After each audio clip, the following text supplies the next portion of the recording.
اسرائیل نے مسلمانوں سے معافی مانگ لی، ٹرمپ کا دھماکہ، شہباز شریف اور فیلڈ مارشل کا ذکر۔ منصور علی خان نے بڑی خبر دے دی۔ CNN اینکر پرسن منصور علی خان نے اپنے ویلاگ میں گفتگو کرتے ہوئے بتایا کہ اسرائیلی وزیر اعظم بینجامن نیتن یاہو نے معافی مانگی۔ اس وقت انہیں پوری دنیا کی جانب سے دباؤ محسوس ہو رہا تھا جب خاص طور پر وہ اقوام متحدہ میں ایک اجلاس میں شریک ہوئے تو تقریباً پورا ہال خالی ہو گیا تھا، ان کا بائیکاٹ کیا گیا، یہ ان کے لیے بہت شرمناک صورتحال تھی۔ اب خبریں آئیں کہ نیتن یاہو امریکہ کے دورے پر ہیں اور قطر سے رابطے میں انہوں نے باضابطہ طور پر اپنے ملک کی جانب سے حماس کے رہنماؤں کے نشانہ بنانے اور بمباری کرنے پر معافی مانگی ہے۔ وائٹ ہاؤس نے تصدیق کی کہ اسرائیلی وزیر اعظم بینجامن نیتن یاہو نے قطری وزیر اعظم شیخ محمد بن عبد الرحمن الثانی سے فون پر بات کی اور دوحہ میں ہونے والے قطری اہلکاروں کی ہلاکت پر افسوس کا اظہار کیا۔ نیتن یاہو نے قطری خود مختاری کی خلاف ورزی پر بھی افسوس کا اظہار کیا اور یقین دہانی کرائی کہ آئندہ ایسا معاملہ پیش نہیں آئے گا۔ قطری وزیر اعظم نے اس یقین دہانی کا خیر مقدم کیا۔ خطے میں استحکام اور سلامتی کے لیے تعاون جاری رکھنے کا عزم ظاہر کیا گیا۔ دونوں رہنماؤں نے دو طرفہ روابط بہتر بنانے، مشترکہ سلامتی اور اقدامات کو فروغ دینے پر بھی اتفاق کیا۔ منصور علی خان نے مزید کہا، دوسری بڑی خبر یہ ہے کہ فیلڈ مارشل عاصم منیر اور وزیر اعظم شہباز شریف کا بھی ذکر ہوا۔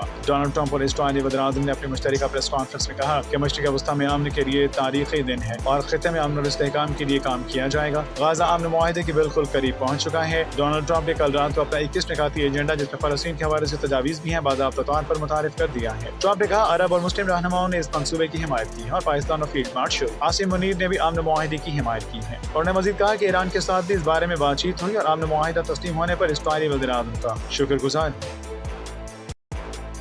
اسرائیل نے مسلمانوں سے معافی مانگ لی، ٹرمپ کا دھماکہ، شہباز شریف اور فیلڈ مارشل کا ذکر۔ منصور علی خان نے بڑی خبر دے دی۔ CNN اینکر پرسن منصور علی خان نے اپنے ویلاگ میں گفتگو کرتے ہوئے بتایا کہ اسرائیلی وزیر اعظم بینجامن نیتن یاہو نے معافی مانگی۔ اس وقت انہیں پوری دنیا کی جانب سے دباؤ محسوس ہو رہا تھا جب خاص طور پر وہ اقوام متحدہ میں ایک اجلاس میں شریک ہوئے تو تقریباً پورا ہال خالی ہو گیا تھا، ان کا بائیکاٹ کیا گیا، یہ ان کے لیے بہت شرمناک صورتحال تھی۔ اب خبریں آئیں کہ نیتن یاہو امریکہ کے دورے پر ہیں اور قطر سے رابطے میں انہوں نے باضابطہ طور پر اپنے ملک کی جانب سے حماس کے رہنماؤں کے نشانہ بنانے اور بمباری کرنے پر